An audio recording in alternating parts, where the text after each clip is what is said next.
Since its beginning in 1935, the Alabama Highway Patrol has undergone many changes. Like most specialized professions, law enforcement has seen a metamorphosis in its equipment. These changes in the Alabama Highway Patrol are being preserved in a museum on the first floor of the Department of Public Safety building on Dexter Avenue. The museum's collector is Lieutenant Roy Smith of the Alabama State Troopers.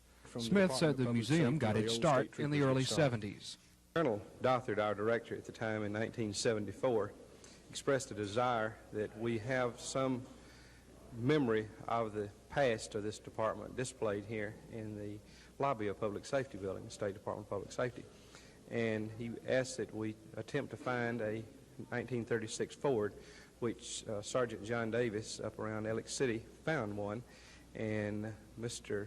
Bobby Davis, the owner of the car, donated it to the department. It was in bad shape, and it was restored to become the center of the museum for the Department of Public Safety. What other type of items do you have in this museum, and how have you come across them?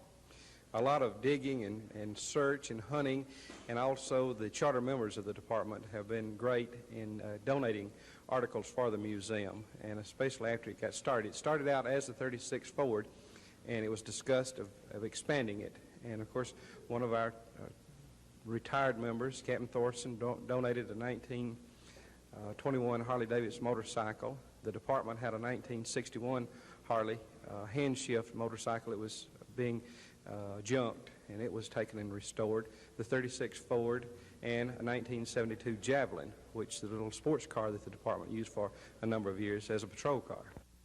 In addition to the larger items like the automobiles, the museum contains a rather impressive collection of patrol and trooper uniforms, badges, testing equipment, and confiscated materials such as knives and guns. People visiting the museum might wonder how the two automobiles got inside. According to Lieutenant Smith, the 36 Ford made it through the doors by removing its fenders and running board. The Javelin, however, was a different story. He says a local car group constructed a special metal frame around the car.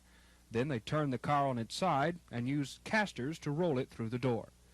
The museum is expected to grow, and Smith says they really don't have that much of a problem getting pieces for display.